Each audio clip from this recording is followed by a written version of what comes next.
For decades, insurance finance had a problem.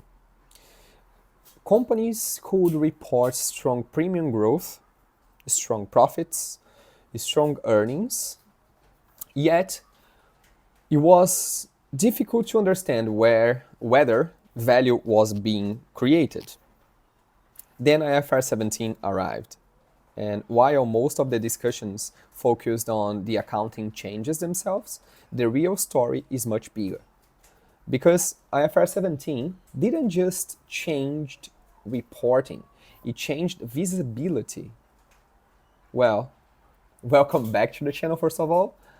Hello everyone, my name is Diego, and here we are going to explore a lot of insurance finance, FP&A, capital allocation, and the strategic mechanics behind how insurers create value.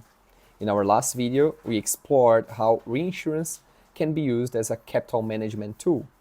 And today, we are looking into one of the most important changes in the insurance industry in the last decades. How IFRS 17 changed capital visibility and strategic decision making. Now, why IFRS 17 was introduced? Before IFRS 17, insurance accounting varied significantly across companies and jurisdictions. It was often very difficult to compare insurers, and perhaps more importantly, it was difficult to understand the quality and timing of profits. Investors, analysts, and management teams frequently asked, where are profits really coming from? When are they being earned, and how sustainable are they? IFRS 17 then was designed to provide a greater transparency and consistency along this, not just for investors, but also for management teams making strategic decisions. Then we have to discuss the big shift now, from premiums to value creation. One of the biggest mindset shifts under IFRS 17 is this. The focus moves away from simply looking at premiums and towards understanding value creation. Historically, growth in premium volume often attracted a lot of attention, but premium growth alone doesn't tell you whether the business is creating value.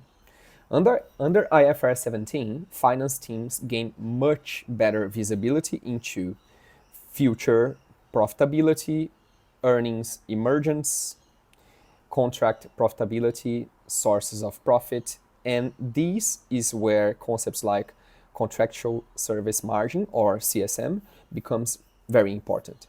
Think of CSM as a measure of future earned profit. It helps show and evaluate how value is expected to emerge over time. And suddenly, management has a clearer view of earnings than ever before.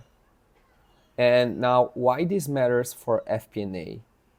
For FP&A teams, this is a major change because planning and forecasting are no longer focused solely on premiums, claims, and expenses as it was before. Now, finance teams can also analyze profit emergency patterns, changes in the future profitabilities, drivers of value creation, and portfolio performance, to name a few things. This creates richer conversations with executives instead of just discussing how much did we grow. The discussion becomes like, did we create value? And that's a much more strategic question if you think of it. Now let's talk the link to capital allocation. This is where IFRS 17 connects directly to our capital series here. Because once profitability becomes more transparent, capital allocation decisions improve. Management can better identify things such which products create value, which segments consume capital inefficiently, which portfolios deserve further investment, which areas create or require corrective action. In other words, better visibility leads to better decisions, and better decisions lead to better capital allocation. What most people miss about IFRS 17? Many professionals still view IFRS 17 primarily as an accounting project, a compliance exercise, a reporting requirement. But I believe that's only part of the story. The real opportunity is strategic. IFRS 17 gives finance professionals a much clearer lens through which of to understanding profitability and value creation.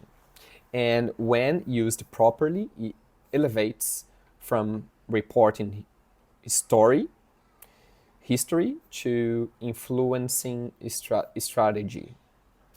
And to close things off here, IFRS 17 is far more than a technical accounting standard. It's a visibility tool, it's a decision making tool, and ultimately a value creation tool. For finance professionals, understanding IFRS 17 isn't just about compliance. It's about understanding the economics of business more clearly. If you enjoyed this video, subscribe and follow the series.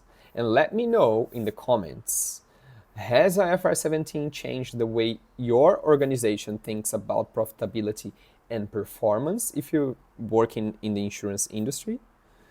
I'll see you in the next one. Thank you so much and bye.